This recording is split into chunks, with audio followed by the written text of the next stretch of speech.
नमस्कार दोस्तों, आप सभी का स्वागत है एजुकेशन फंडा यूट्यूब चैनल में। दोस्तों, वीडियो को लाइक कीजिए और चैनल को सब्सक्राइब कीजिए ताकि नए वीडियो की अपडेट आपको निरंतर मिल सके। दोस्तों, आज हम आपके लिए लेकर आए हैं HI01 भारत का इतिहास प्रारंभ से 1200 ईस्वी तक, अध्याय यानी इकाई 1 भारतीय इतिहास के अध्ययन के स्रोत, पार्ट 2। तो हमने पिछले वीडियो में जो अन्य बौद्ध ग्रंथों तक पढ़ लिया था, आज हम पढ़ेंगे जैन ग्रंथ एवं उनसे आगे। तो चलिए दोस्तों, शुरू करते हैं हमारा वीडियो। तो जैन ग्रंथों में अगर हम बात करें तो जैन ग्रंथों को किन नाम से जाना जाता है? तो जैन ग्रंथों को आगम या सिद्धांत के नाम से ज्ञात है। जैन धर्म के ग्रंथ आगम या सिद्धांत के नाम से ज्ञात है। आगम या सिद्धांत के नाम से जैन धर्म ज्ञात है।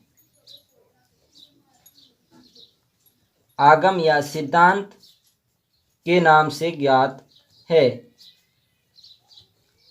आगम या सिद्धांत के नाम से ज्ञात है। यानी जैन धर्म के जो ग्रंथ हैं उनको आगम या सिद्धांत के नाम से जाना जाता है। जैन आगम साहित्य के अंतर्गत क्या आता है? तो जैन आगम साहित्य,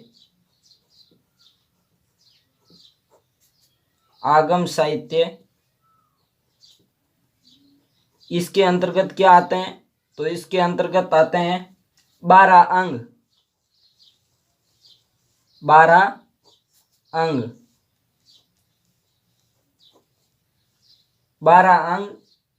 12 उपांग,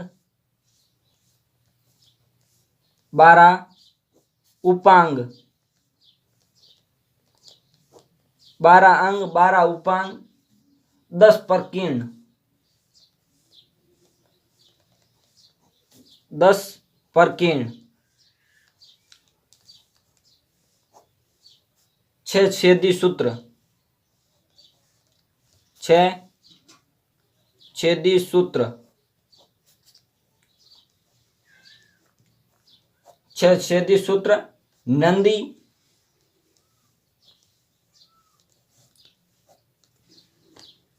अनुयोग द्वार,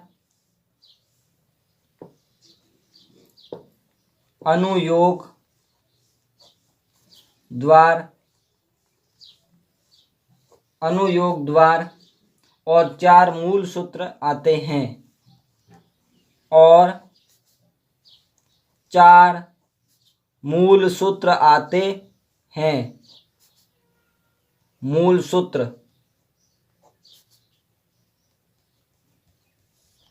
सूत्र आते हैं।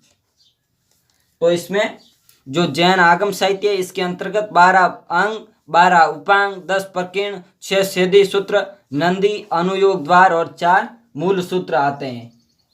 ये जो ग्रंथों में भगवान महावीर की शिक्षाओं के साथ साथ उनके समय की ऐतिहासिक परंपराएं भी मिलती है। मगध साम्राज्य के उत्कर्ष इतिहास पर सर्वप्रकाश कौन डालते हैं? तो मगध साम्राज्य के उत्कर्ष पर सर्वाधिक प्रकाश जैन ग्रंथ डालते हैं। जैन ग्रंथों में उल्लेखित ऐतिहासिक राजा श्रौणिक, कामित, प्रद्योत, बिंबिसार, उदयन, नंद वंश के राजा चंद्रगुप्त मौर्य, बिंदुसार, अशोक, दशरथ, संपत्ति आदि।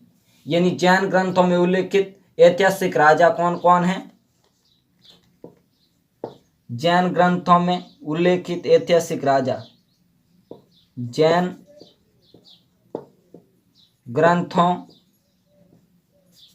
में उल्लेखित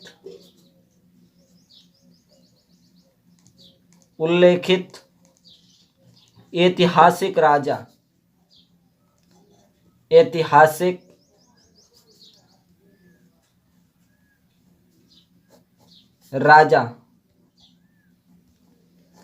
उल्लेखित ऐतिहासिक राजा। तो इसमें सबसे पहले श्रौणिक,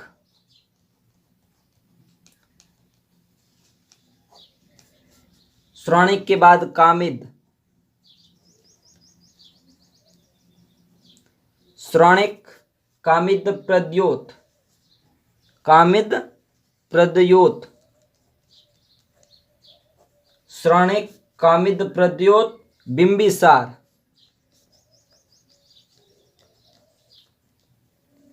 बिंबिसार।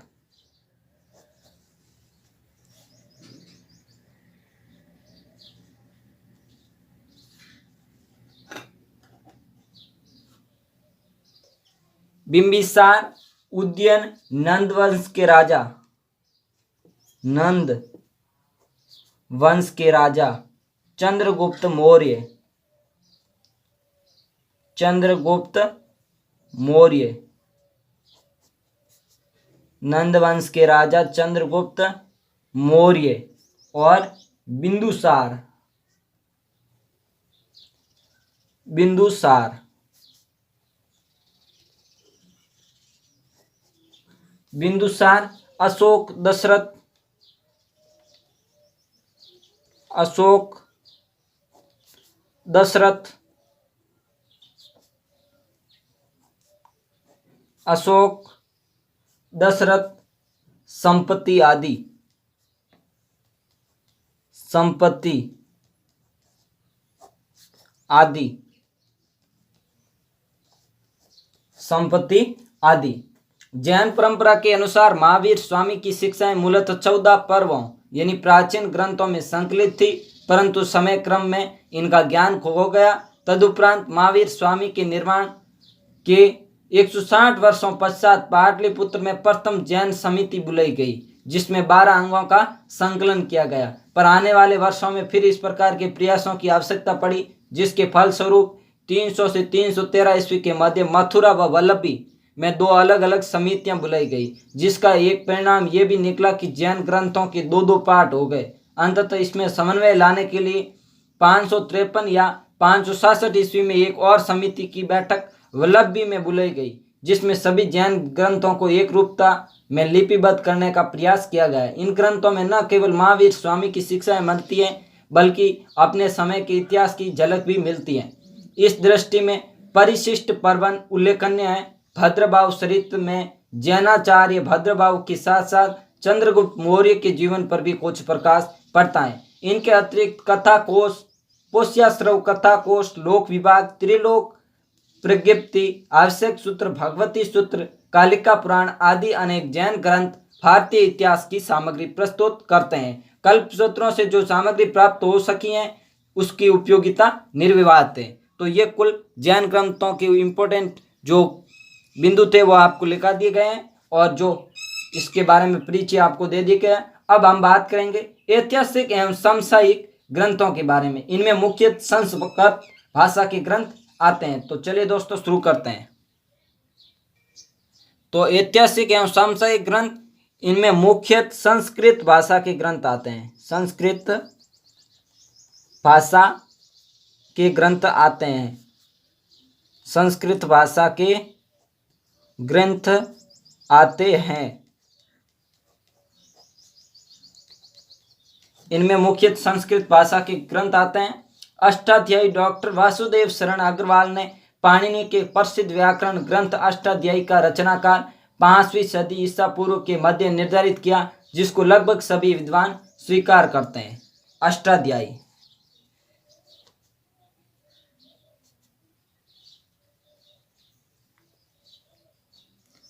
अष्टाध्यायी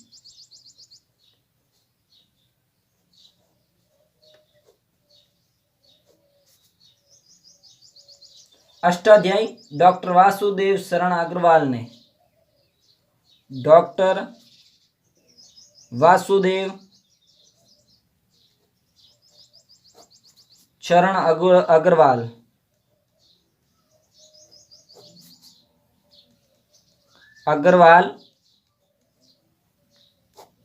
ने डॉक्टर वासुदेव शरण अग्रवाल ने पाणिनि के प्रसिद्ध व्याकरण ग्रंथ, पाणिनि के प्रसिद्ध व्याकरण ग्रंथ अष्टाध्यायी व्याकरण ग्रंथ अष्टाध्यायी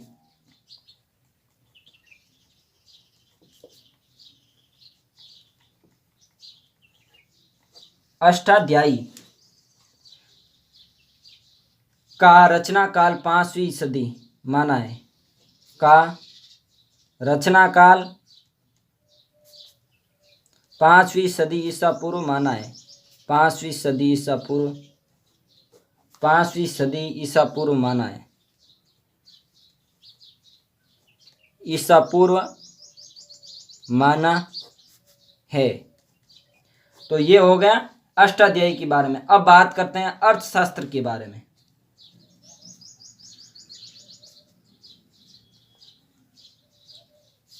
अर्थशास्त्र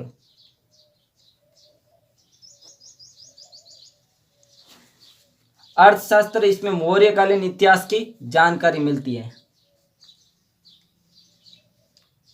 मौर्यकालीन इतिहास की जानकारी, मौर्य कालीन इतिहास की जानकारी, मौर्यकालीन इतिहास की जानकारी। इसमें क्या मिलता है? इसमें मौर्यकालीन इतिहास की जानकारी चंद्रगुप्त मौर्य के प्रधानमंत्री आचार्य कौटिल्य ने की। इसकी रचना कौटिल्य ने की। रचना कौटिल्य यानी चाणक्य ने की। कौटिल्य, इसकी रचना कौटिल्य ने की। यद्यपि इसके रचना काल और प्रामाणिकता को लेकर काफी विवाद है, लेकिन ज्ञान की वर्तमान अवस्था में इसे मौर्य युग से ही संबंध एवं प्राचीन माना है। अब इसके बाद इस ग्रंथ में सामान्य प्रशासन के साथ साथ शासन से संबंधित सिद्धांतों का ज्ञान भी प्राप्त होता है। तो अब हम बात करते हैं पतंजलि के महाभाष्य की। तो पतंजलि का महाभाष्य पाणिनि की अष्टाध्यायी की तरह 2री सदी ईसा पूर्व में लिखित पतंजलि का महाभाष्य इतिहास निर्माण में महत्वपूर्ण सहायता प्रदान करता है। भारतवर्ष पर होने वाले यूनानी आक्रमण का उल्लेख इस ग्रंथ में हुआ है। तो यह अष्टाध्यायी की तरह 2री सदी ईसा पूर्व में लिखित पतंजलि महाभाष्य इतिहास निर्माण में महत्वपूर्ण सहायता प्रदान करता है। भारतवर्ष पर होने वाले यूनानी आक्रमण का उल्लेख इस ग्रंथ में है। भारतवर्ष पर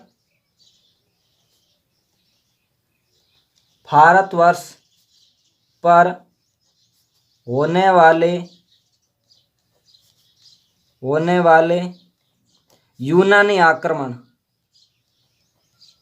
यूनानी आक्रमण का उल्लेख इस ग्रंथ में, आक्रमण का उल्लेख इस ग्रंथ में है।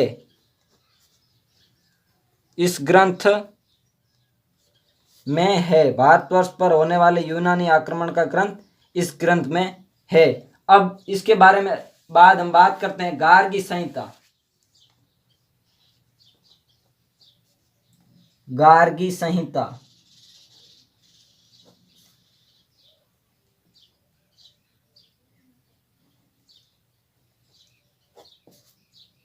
गार्गी संहिता। तो गार्गी संहिता में क्या है? भारतवर्ष पर होने वाले यूनानी आक्रमण का थोड़े विस्तार से विवरण इस ग्रंथ में, यानी यूनानी आक्रमण का थोड़े विस्तार से, यूनानी आक्रमण का थोड़े विस्तार से, यानी कम विस्तार से, थोड़े विस्तार से, थोड़े विस्तार से विवरण, थोड़े विस्तार से विवरण इस ग्रंथ में है। विवरण इस ग्रंथ में है। इस ग्रंथ में है थोड़े विस्तार से। अब हम बात करें गार्गी संहिता के बाद मालविकाग्निमित्र कालिदास से विचरित इस नाटक का कथानक ऐतिहासिक है।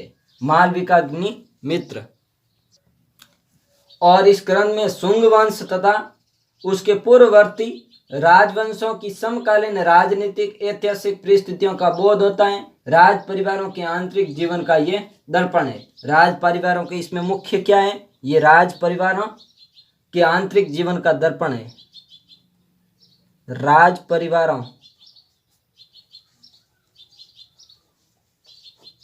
के आंतरिक जीवन का दर्पण है, के आंतरिक जीवन का दर्पण है, आईना है, जीवन का दर्पण है, दर्पण है। मालविका अग्निमित्र के बाद हम बात करते हैं मुद्रा राक्षस। ये भी एक नाटक है और मालविका अग्निमित्र भी एक नाटक है। मुद्रा राक्षस, मुद्रा राक्षस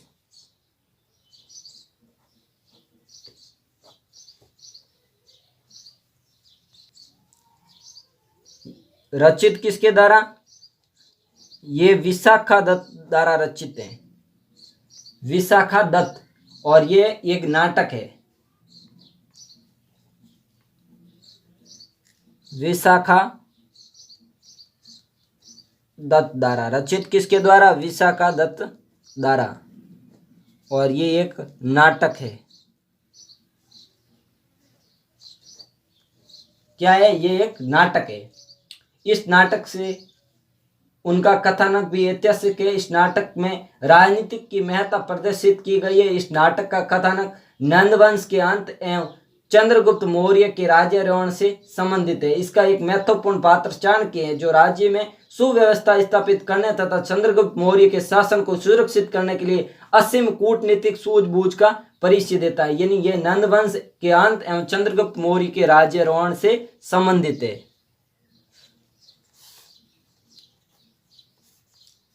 ये नंद वंश के समापन, नंद वंश के समापन या अंत, समापन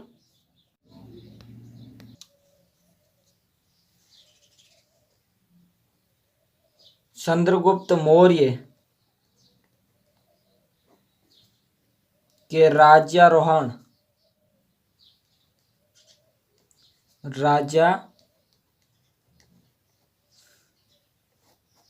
चंद्रगुप्त मौर्य के राज्यारोहण से संबंधित है।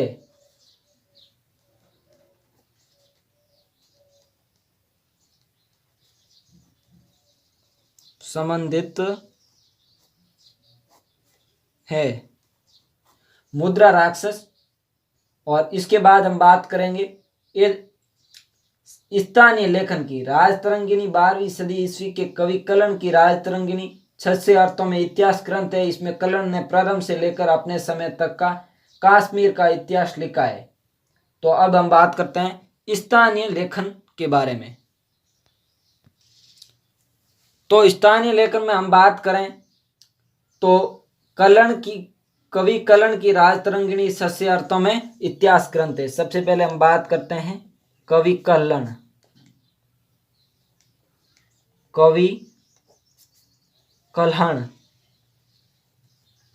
की राजतरंगिणी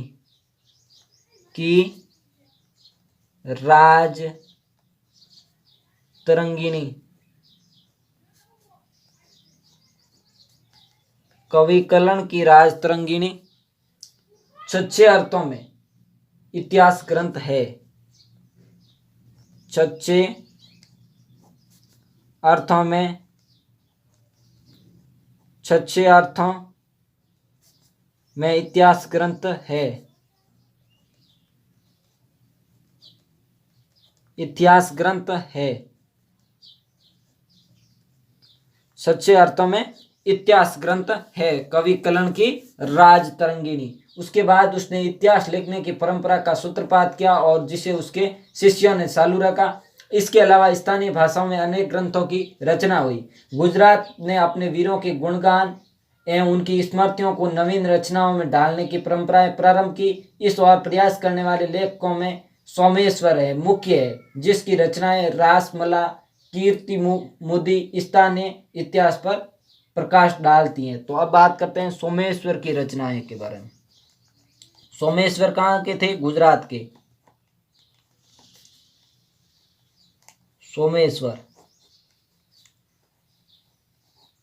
सोमेश्वर की रासमाला, सोमेश्वर की रचनाएं में रासमाला, सोमेश्वर की रासमाला एवं कीर्ति कौमुदी। कौन सी? कीर्ति कौमुदी, कीर्ति कौमुदी, कीर्ति कौमुदी स्थानीय इतिहास पर प्रकाश डालती है। कीर्ति कौमुदी स्थानीय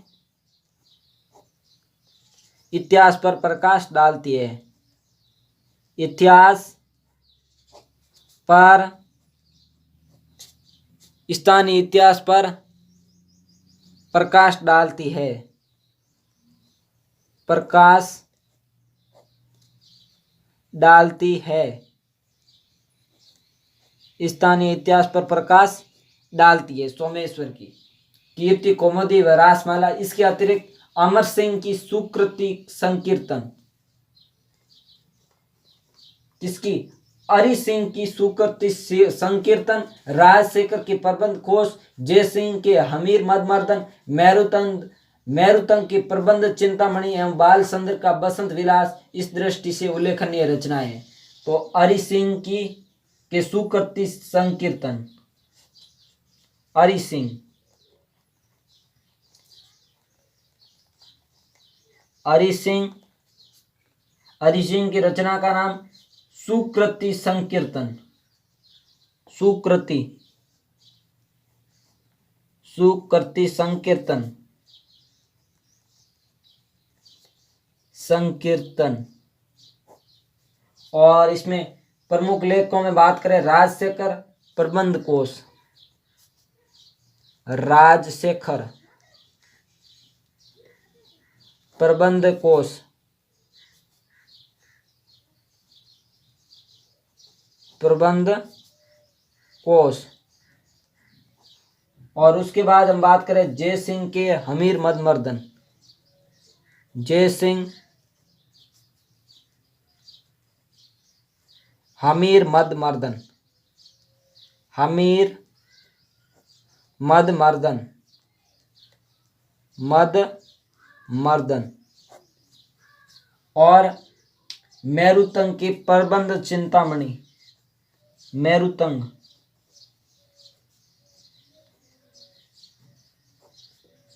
मेरुतंग का कौन सा ग्रंथ था? प्रबंध चिंतामणि, प्रबंध चिंतामणि।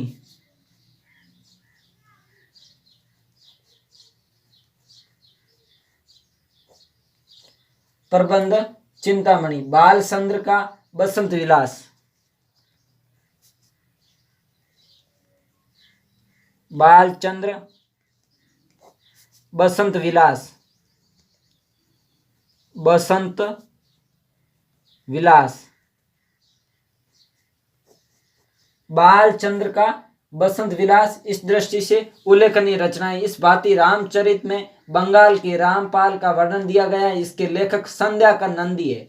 आनंद भट्ट की बल्ला चरित बंगाल व बिहार के सैन्य राजवंश के इतिहास पर प्रकाश डालती है। राजस्थान के प्रसिद्ध सम्राट पृथ्वीराज पर अनेक रचनाएं जयानक ने पृथ्वीराज विजय लिखा, जो कि चौहान नरेश की शौर्य गाथा से परिपूर्ण है। इस कारण सावधानी से उपयोग करना आवश्यक है। चंद्रवर्धय कृत पृथ्वीराज राछो भी इस कोटि की रचना है। इसमें पृथ्वीराज चौहान व गौरी की लड़ाइयों का विशद विवरण है। कवि कल्याण की रचना विक्रमांक देवचरित कल्याणी ने के चालुक्यों के इतिहास पर प्रकाश डालती है। उपयुक्त अधिकांश रचनाएं पूर्णतः साहित्यिक हैं और उनके इसी स्वभाव के कारण इन्हें विशुद्ध साहित्य कोटि में रखा जा सकता था, किंतु ऐतिहासिक चरित्रों के जोनियां भी हैं और काल चक्र भी समेटे हुए हैं। इस कारण स्वतः ही इनका एक पृथक वर्ग बन जाता है। अब हम बात करते हैं विदेशियों के विवरण के बारे में। विदेशियों के विवरण में हम बात करें, समय समय पर अनेक विदेशियों ने भारत की यात्रा की एवं अपने विवरण भी लिपिबद्ध किए, परंतु उन वृत्तांतों में कुछ खो गए, कुछ मिश्रित हो गए, कुछ भारतीय परंपराओं की ठीक से न समझने के फलस्वरूप भ्रामक बातें लिख बैठे। इन दोषों के होते हुए भी तुलनात्मक अध्ययन के लिए विदेशी विवरण बहुत उपयोगी है। हम विदेशी विवरण देने वालों में भी उन्हें सम्मिलित करते हैं जो भारत कभी नहीं आए, परंतु अपने स्थान पर बैठे बैठे ही भारत के बारे में जानकर या किसी संपर्क माध्यम से समृद्ध होकर अपनी टिप्पणियां लिपिबद्ध कर सके। यूनानी साधारणतः यह मान्यता रही कि विदेशी विवरण भारत पर सिकंदर के आक्रमण के समय या फलस्वरूप प्रभाव में आया, ऐसा नहीं। विशेषकर यूनानी लेखक जो सिकंदर के पूर्व काल में हैं, लेक्स, हिकेटियस, मिलेटस, हेराडोटस तथा केसियस के नाम उल्लेखनीय है। इन सब की अधिकतम जानकारी सिंधु प्रांत तक ही थी। अधिकांश इतिहास के जनक हेरोडोटस ने अपनी पुस्तक हिस्टोरिका में भारत के संबंध में जानकारी दी है। इन सभी का भारतीय दर्शन के प्रति विशेष आकर्षण था, परंतु इनके विवरण प्रामाणिक नहीं है तथा इनका लाभ किसी अन्य शास्त्रीय अध्ययन के साथ ही उठाया जा सकता है। ये सत्य है कि सिकंदर के साथ कुछ ऐसे व्यक्ति भी आए थे जिन्होंने अपने भ्रमण को वृत्तांत लिपिबद्ध किया। इनमें अरिस्टोबुलस, निआर्कस, चारस यूमिनेस आदि प्रमुख है। इन्होंने सिकंदर के समय भारत आक्रमण का सजीव चित्रण किया। दुर्भाग्य है कि इन लेखकों के मूल ग्रंथ प्राप्य नहीं है। हमें इनके विवरण के संबंध में परवर्ती लेखकों के ग्रंथों से ही जानकारी मिलती है। सिकंदर के बाद लेखकों में मेगस्थनीज का नाम विशेष रूप से उल्लेखनीय है। तो विदेशी विवरणों में मेगस्थनीज का नाम विशेष रूप से उल्लेखनीय है। मेगस्थनीज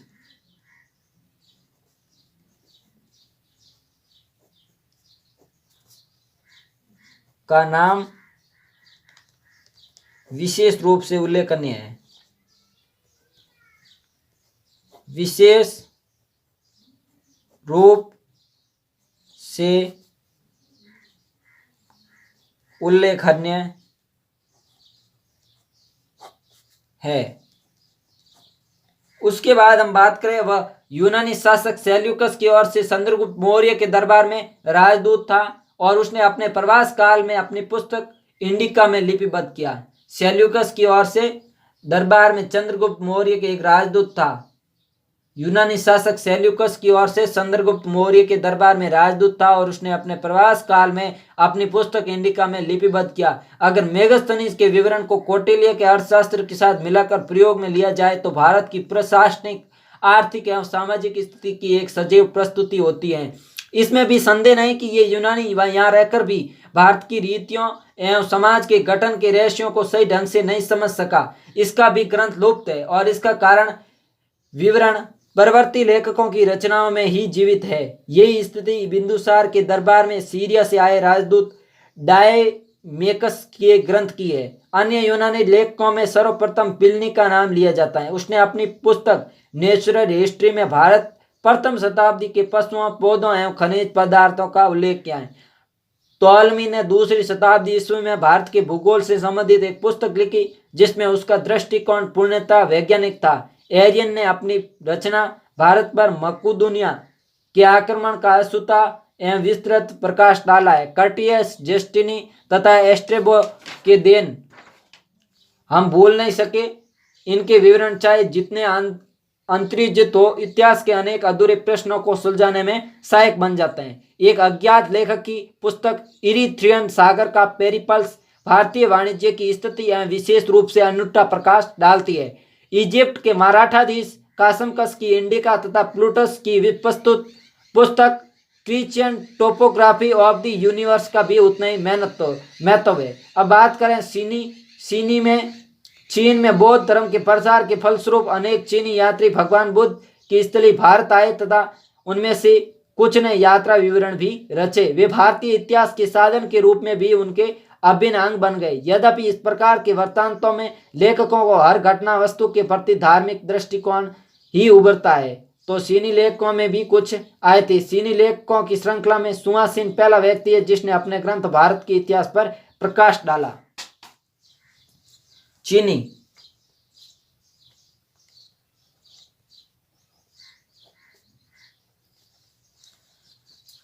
चीनी लेखकों की श्रृंखला में सुमा छिन पहला व्यक्ति है।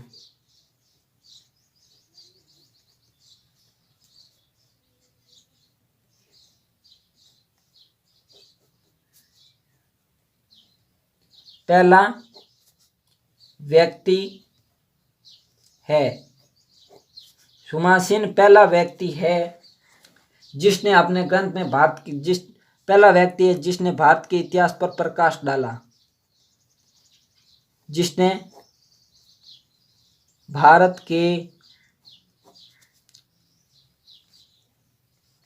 के इतिहास पर प्रकाश डाला। इतिहास पर प्रकाश डाला।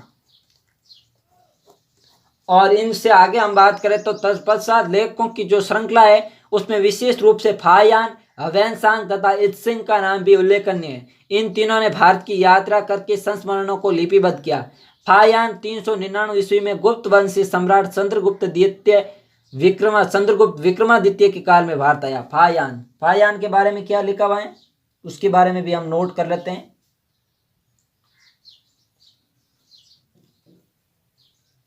फायान 399 ईस्वी 399 ईस्वी में गुप्त वंशीय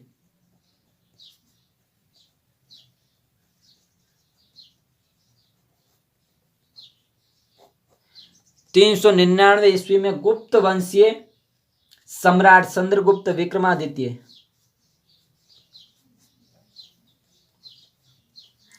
सम्राट चंद्रगुप्त विक्रमादित्य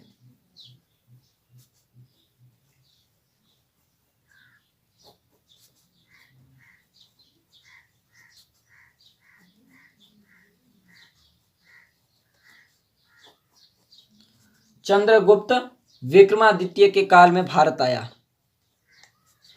विक्रमादित्य के काल में भारत आया।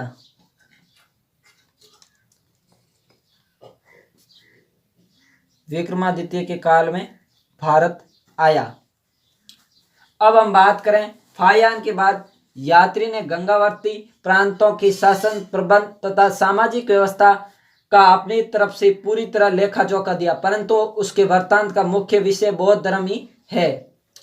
वह हमें बौद्ध सिद्धांतों, परिपाटियों, नियमों तथा उसकी प्रगति के प्रबंध में पर्याप्त जानकारी देता है। वह ही लोक परक विषयों के प्रति बहुधा उदासीन रहा। इसी प्रवृत्ति के कारण लेखक उसे विवरण को अधूरा समझते हैं। चीनी यात्रियों में ह्वेनसांग का स्थान अधिक ऊंचा है। ये एक उत्साही एवं जिज्ञासु यात्री के रूप में 729 ईस्वी में भारत आया था। तो ह्वेनसांग का स्थान अधिक है, ये 729 ईस्वी में भारत आया था। फायान के बाद हम बात करें ह्वेनसांग।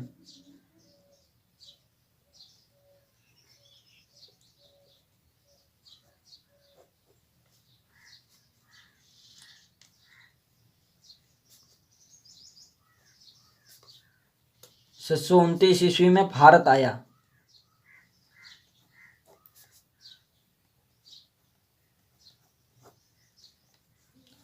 जबकि उत्तरी मैदान में हर्षवर्धन का एक छत्र साम्राज्य था। वह 16 वर्ष तक भारत के विभिन्न स्थलों पर घूमता रहा, जिसका सहज परिणाम ये निकला कि वह इतिहास लेखन के प्रति एक स्वस्थ दृष्टिकोण अपना सका, जिसके उसके परिणाम वितरण का महत्व इसी बात से आंका जा सकता है कि इतिहासकार ये मानते हैं कि इसके अभाव में 7वीं शताब्दी ईस्वी का भारतीय इतिहास संभवतः इतना अधिक सुलझावा न होता। ह्वेनसांग के ग्रंथ का नाम पाश्चात्य संसार के देश हैं, जिसमें हमें भारत की धार्मिक अवस्था के साथ साथ सामाजिक एवं आर्थिक स्थितियों का पूरा ज्ञान होता है। लगभग 773 से 95 ईस्वी के मध्य इत्सिंग नाम के एक अन्य चीनी ने भारत की यात्रा की।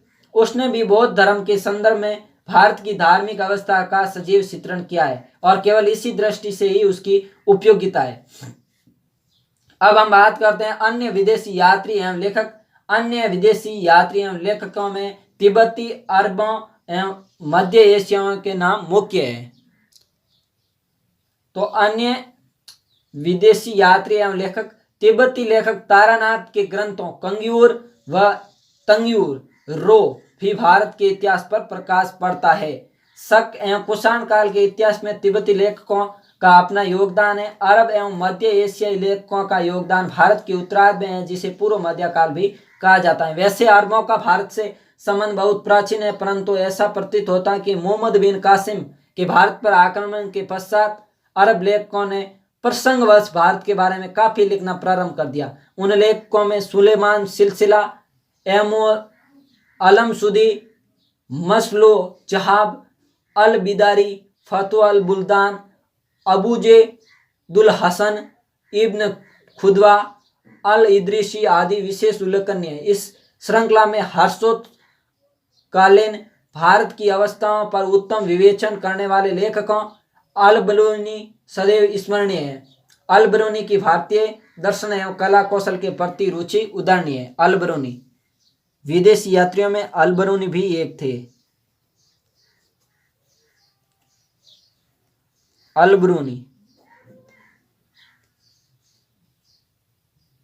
की भारतीय दर्शन एवं कला कौशल के प्रति रुचि थी कि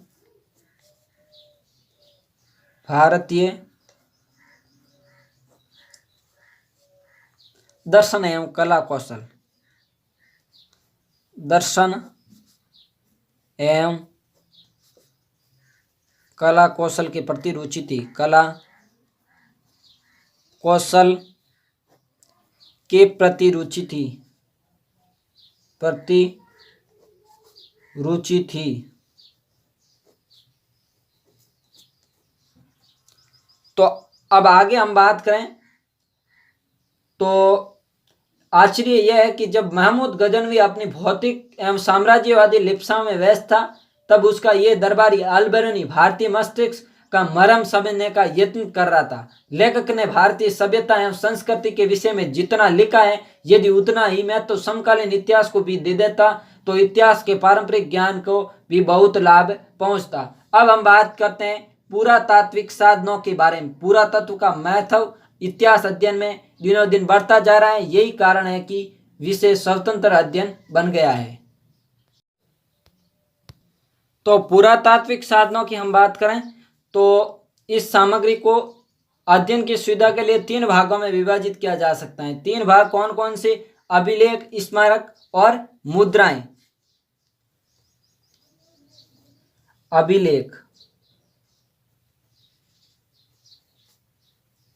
इसको 3 भागों में बांटा जा सकता है। अभिलेख, स्मारक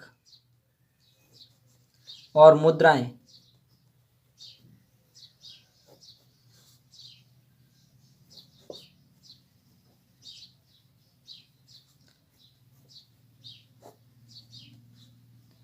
तो अब हम बात करते हैं पुरातात्विक साधनों की। पुरातात्विक साधनों को 3 भागों में बांटा जा सकता है, अभिलेख, स्मारक और मुद्राएं।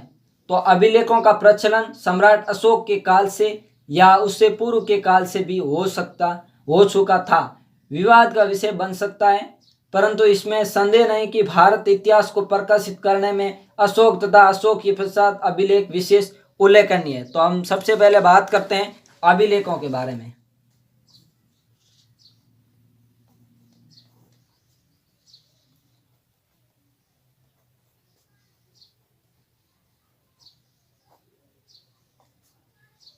अभिलेख, तो अभिलेखों का प्रचलन सम्राट अशोक के काल से या इससे पूर्व में भी हो चुका था। अभिलेखों का प्रचलन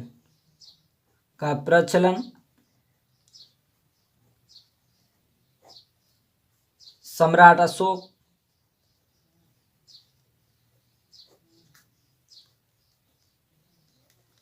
या उससे पूर्व काल में भी हो चुका था, या उससे पूर्व काल में भी हो चुका था,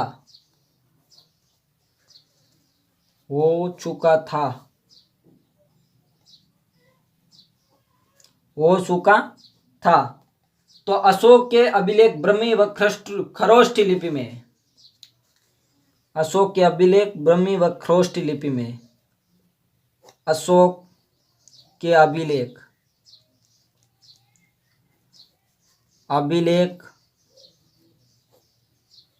ब्रह्मी व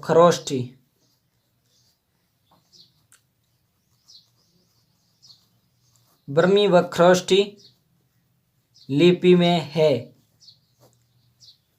अशोक के अभिलेख कौन सी भाषा में है? तो आप भी अशोक के जो अभिलेख हैं वो ब्रह्मी या ख्रोष्टी लिपि में है। अब हम बात करते हैं मोहरों तथा मुद्रा अभिलेखों की संख्या को। तो हम निश्चित रूप से एक बहुत भारी अतः असंख्य कह चुके हो सकते हैं। इसी श्रृंखला में उड़ीसा में कटक के निकट गुफा दीवारों पर जिसे हाथी गुम्फा अभिलेख कहते हैं, कलिंग के यशस्वी राजा खारवेल के जीवन और उसकी सफलताओं पर एक नया प्रकाश डालता है।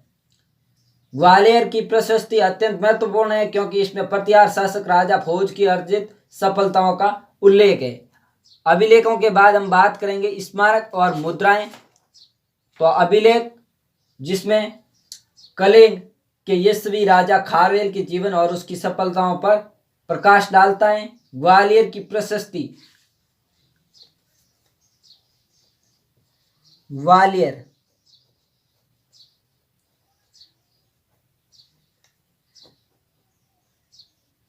की प्रशस्ति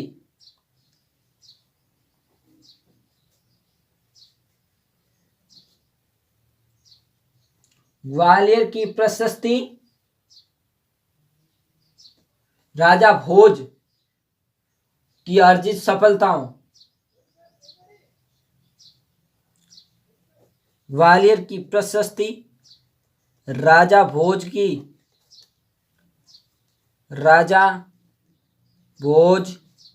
की अर्जित सफलताओं पर प्रकाश डालती है। अर्जित सफलताओं पर प्रकाश डालती है।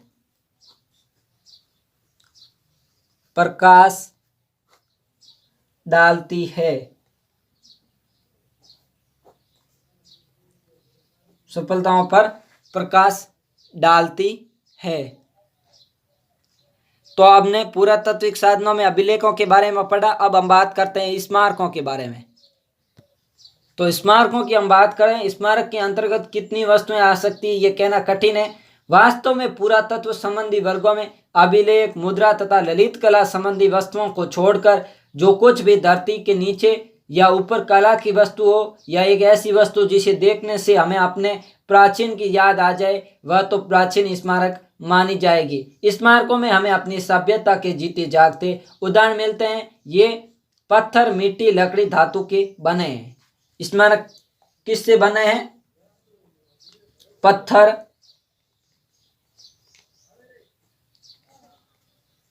मिट्टी और लकड़ी, धातु के बने हैं। पत्थर, मिट्टी, लकड़ी व धातु के बने हैं।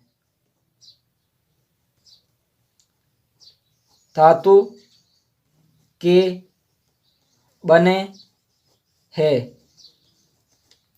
पत्थर, मिट्टी, लकड़ी व धातु के बने स्मारक सिंधु घाटी के स्थलों में हमारी बहुत सी मान्यताओं को बदल दिया। मोहनजोदड़ो और हड़प्पा की खुदाइयों ने तो इतिहास में एक नया परिचय ही जोड़ दिया। तक्षशिला, पाटलिपुत्र, नालंदा, देवगढ़, राजगिरी, मथुरा, सारनाथ, भरूच, कसिया, लक्ष्मणेश्वर, खजुराहो, लालगढ़, चित्तौड़गढ़, पतदकल आदि से कई तथ्य उजागर हुए। खुदाइयों के अतिरिक्त धरती के ऊपर भवन, मंदिर, स्तंभ आदि प्राचीन स्मारक के रूप में ऐतिहासिक सामग्री प्रदान करते हैं। ऐसी सामग्री का भारत में बाहुल्य है जो तत्कालीन धार्मिक विश्वासों, कला की विभिन्न शैलियों, वाणिज्य, व्यापार आदि असंख्य समस्याओं के समाधान के रूप में हमारे सम्मुख आते हैं। सारनाथ का घंटाकार स्तंभ, मस्तक तथा प्राचीन काल की नक्काशी का कला का उत्कृष्टतम उदाहरण है। अजंता तथा एल्लोरा की गुफाएं अपने काल की भित्ति चित्रकला का श्रेष्ठ नमूना प्रस्तुत करती हैं। झांसी का देवगढ़ मंदिर, भितरगांव का मंदिर, नालंदा की महात्मा बुद्ध की ताम्र मूर्ति आदि भारतीय कला की उच्च रेखाओं का स्पष्ट बोध कराते हैं। उन स्थलों में कभी कभी इन पर उत्कीर्ण तिथियां इतिहास के कालक्रम में निर्माण में सहायक बन जाती है। मंदिरों, स्तूपों और विहारों के तत्कालीन धार्मिक विश्वासों का पता चलता है। दक्षिण पूर्वी एशिया और मध्य एशिया में जो मंदिरों और स्तूपों के अवशेष मिले हैं उन्हें भारतीय संस्कृति के प्रचार पर महत्वपूर्ण प्रकाश डाला। उन स्थलों में जावा, कंबोज, मलाया, असम, बोर्नियो, कोचीन, चाइना, कॉम्बे आदि प्रमुख है। जावा का स्मारक बोरोबुद्दूर इस बात का प्रमाण है कि 9वीं शताब्दी में महायान बौद्ध धर्म बहुत लोकप्रिय हो गया था। इस प्रकार अंगाकोरवार तथा अजंकोरलाब से भी प्राचीन स्मारक चिन्ह उपलब्ध हुए हैं, जिनसे भारतीय औपनिवेशिक प्रचार एवं भारतीय कला का बोध होता है। अब हम बात करें मुद्राएं की, तो पुरातात्विक सामग्री में मुद्राओं का महत्वपूर्ण स्थान है। स्मारकों में हमने पढ़ लिया सारनाथ का घंटाकार स्तंभ, मस्तक तथा उसकी प्राचीन काल की नक्काशी कला का उत्कृष्टतम उदाहरण है। सारनाथ का घंटाकार स्तंभ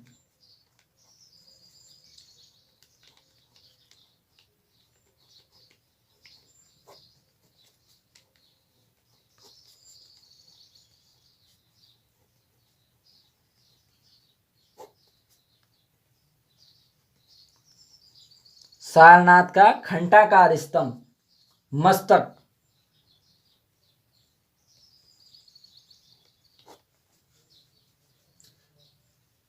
प्राचीन काल की नक्काशी कला का, मस्तक प्राचीन काल की नक्काशी कला, नक्काशी कला का उत्कृष्टतम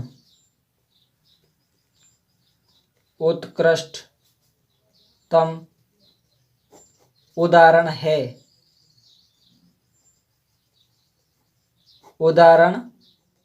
है। स्मारकों के बाद हम बात करें मुद्राएं की,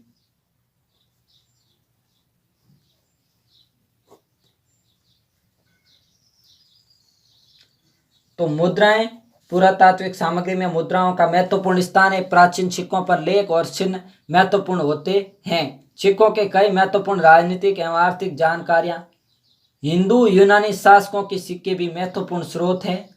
भारतीय गणतंत्रात्मक राज्यों की जानकारी भी सिक्कों से मिलती है। पांचाल, मालव, योधेय गणतंत्रों का इतिहास सिक्कों से ही अधिक प्राप्त होता है।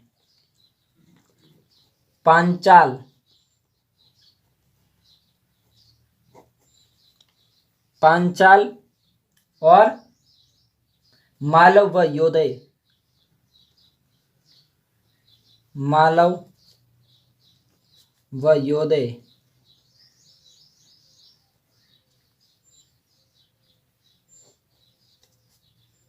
गणतंत्रों का इतिहास,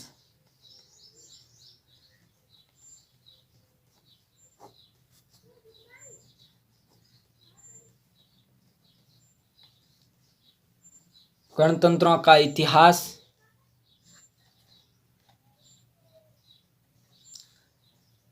सिक्कों से ही अधिक प्राप्त होता है।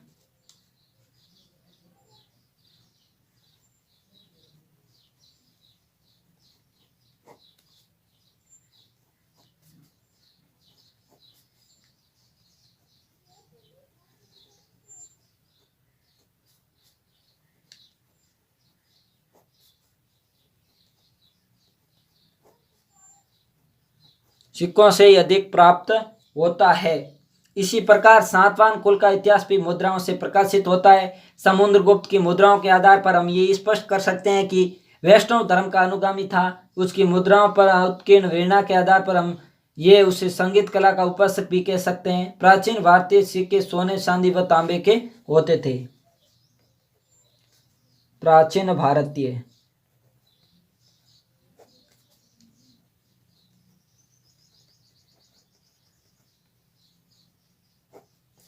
सिक्के सोने, चांदी व तांबे के होते थे। सोने, चांदी व तांबे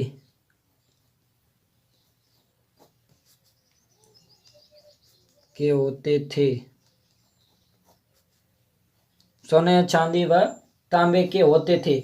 मुद्रा शास्त्र का उपयोग आर्थिक इतिहास सिक्के महत्वपूर्ण सिद्ध हो सकते हैं। दक्षिण भारत में प्राप्त रोमन सिक्कों के आधार पर ही भारत में रोम के मध्य व्यापार की बात कही जाती है। स्वर्ण धातु के सिक्कों में जब मिलावट दिखाई देती है तो अनुमान लगाया जा सकता है कि उस समय राज्य की आर्थिक दशा अच्छी नहीं थी। गुप्तकालीन सिक्के बहुत कलात्मक हैं। इनके शासक वर्ग एवं जनता साहित्य की कला रुचि में दिखाई देती है। अब इस पाठ के बारे में हम महत्वपूर्ण बात कर लेते हैं कि अभिलेख क्या होते हैं। किसी तथ्य, विषय या कार्रवाई आदि के संबंध में पत्थर, ताम्रपत्र आदि पर खुदे हुए लेख। यह लोक परक इस संसार यानी सांसारिक स्थान, लोक कला, लोक काल अथवा जीवन से संबंधित है। पुराण, प्राचीन वृत्तांत, लय, मनवंतरों तथा प्राचीन ऋषि मुनियों, राजाओं के वंशों तथा चरित्रों के वर्णन से युक्त प्रसिद्ध हिंदू धार्मिक ग्रंथ जो संख्या में 18 है। पुरातत्व, प्रशस्ति, मुद्रा, सामयिक, स्मारक आदि हैं। तो धन्यवाद दोस्तों। वीडियो को अगर लाइक ना किया हो तो लाइक कर दीजिए और चैनल को सब्सक्राइब कर दीजिए ताकि नए वीडियो की अपडेट आपको मिलती रहे। और वीडियो कैसा लगा कमेंट बॉक्स में ज़रूर बताइए। शिक्षा संबंधी किसी भी जानकारी के लिए आप कमेंट बॉक्स में कमेंट कर सकते हैं। धन्यवाद दोस्तों, मिलते हैं नेक्स्ट वीडियो में।